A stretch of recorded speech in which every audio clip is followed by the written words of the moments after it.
You're listening to Project Oncology on ReachMD. On this episode, we'll hear from Dr. Flipia Lynce, who's the director of the Inflammatory Breast Cancer Program at the Dana-Farber Cancer Institute and an assistant professor of medicine at Harvard Medical School. Today, she'll be reviewing a newly proposed scoring system for inflammatory breast cancer. Let's hear from Dr. Lynce now. I think that we all can recognize that there are many challenges in making the proper diagnosis of this disease. There is ambiguity in diagnosis.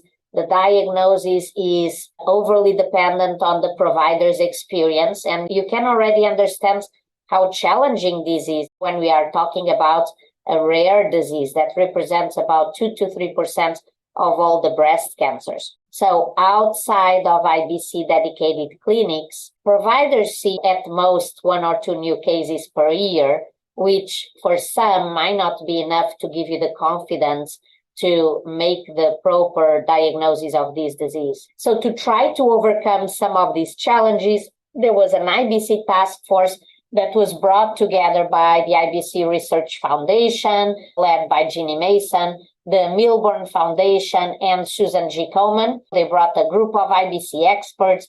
They asked them, okay, in your opinion, what are the features most important when it comes to defining inflammatory breast cancer? And they came up with 7 characteristics.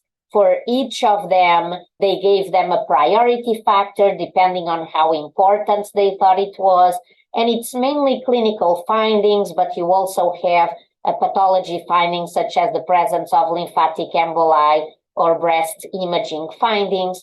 And then for each of these characteristics, you could be assigned a score of 1, 2, or 3. And in the publication that shared this new proposed scoring system with the scientific community, there are also photographies that reflect different skin tones to help the providers that see these patients in the clinic try to identify these characteristics and be able to grade them. As we know that unfortunately this has been these findings too much associated with patients with white skin, and we really need to help of how do we identify these findings in other patients. So then based on these variables or these characteristics and the scoring that each characteristics is attributed, you could come up with a total score that can make a patient fall into one of 4 categories that can go from very likely IBC to very unlikely IBC. And we propose that this is